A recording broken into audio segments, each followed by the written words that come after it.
امام شافعی رحمۃ اللہ علیہ نے امام احمد بن حنبل کے متعلق خواب دیکھا۔ یہ بات ذہن میں رکھیے گا کہ امام شافعی استاد ہیں اور امام احمد بن حنبل شاگرد ہیں۔ امام شافعی نے خواب میں دیکھا نبی کریم صلی اللہ علیہ وسلم کی زیارت ہوئی خواب، اور نبی کریم صلی اللہ علیہ وسلم نے خواب میں امام شافعی سے کہا کہ احمد بن حنبل کو ہمارا سلام کہنا اور کہنا کہ اللہ انہیں آزمانے والا ہے، وہ اس آزمائش میں ثابت قدم رہے۔ امام شافعی رحمۃ اللہ علیہ نے صبح اٹھ کر اپنے ایک شاگرد کو بلایا اور بلا کر کہا کہ ابھی ایک تیز رفتار سواری پکڑو۔ امام شافعی رحمۃ اللہ علیہ قاہرہ میں ہے اور امام احمد بن حنبل بغداد میں ہے۔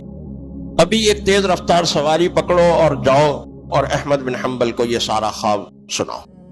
چنانچہ وہ شاگرد ہدایت کے مطابق ایک تیز رفتار سواری اس نے لی اور بھاگم بھاگ وہ پہنچا بغداد، اور پوچھتا پاچھتا جو امام احمد بن حنبل کی مسجد تھی وہاں پہنچا رات کے کسی حصے میں۔ صبح کو فجر کی نماز کے بعد اس نے امام احمد بن حنبل سے ملاقات کی اور اس نے کہا کہ میں قاہرہ سے آیا ہوں اور آپ کے لیے استاد محترم امام شافعی رحمۃ اللہ علیہ کا ایک پیغام لے کر آیا ہوں۔ کبھی کیا پیغام لے کر آیا ہو؟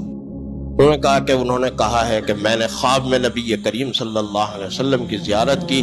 نبی کریم صلی اللہ علیہ وسلم نے کہا ہے کہ احمد بن حنبل کو ہمارا سلام کہنا اور یہ کہنا کہ اللہ انہیں آزمانے والا ہے، وہ اس آزمائش میں ثابت قدم رہے۔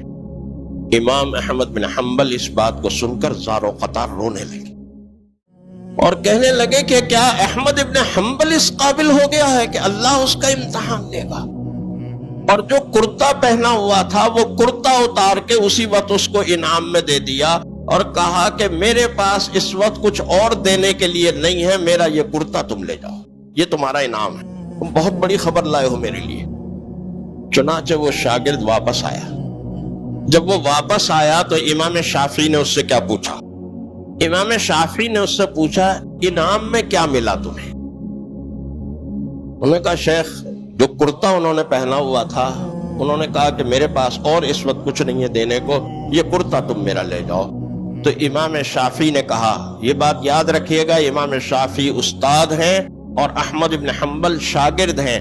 امام شافعی نے کہا دیکھو میں تم سے یہ تو نہیں کہوں گا کہ وہ کرتا تم مجھے دے دو، ہاں البتہ اتنی خواہش ضرور کروں گا کہ اسے بھگو کر اسے نچوڑ کر اس کا پانی مجھے دے دو، میں وہ پانی پینے میں استعمال کروں گا کہ وہ احمد بن حنبل کا کرتا ہے۔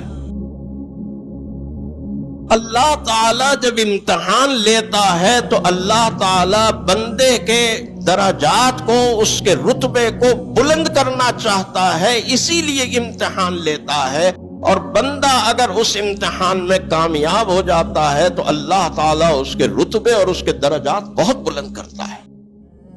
بندہ تصور نہیں کر سکتا کہ یہ اہل ایمان کیا ہے۔ ان اہل ایمان پر جب کوئی مصیبت آتی ہے، کوئی مشکل آتی ہے تو یہ کیا کہتے ہیں؟ یہ کہتے ہیں انا للہ۔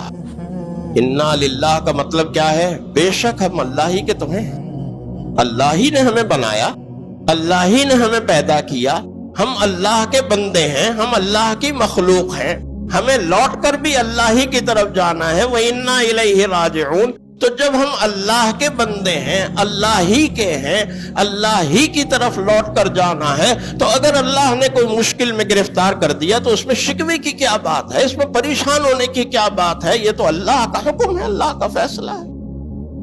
یہ ہے اللہ کی طرف رجوع، یہ ہے اللہ کی طرف توجہ۔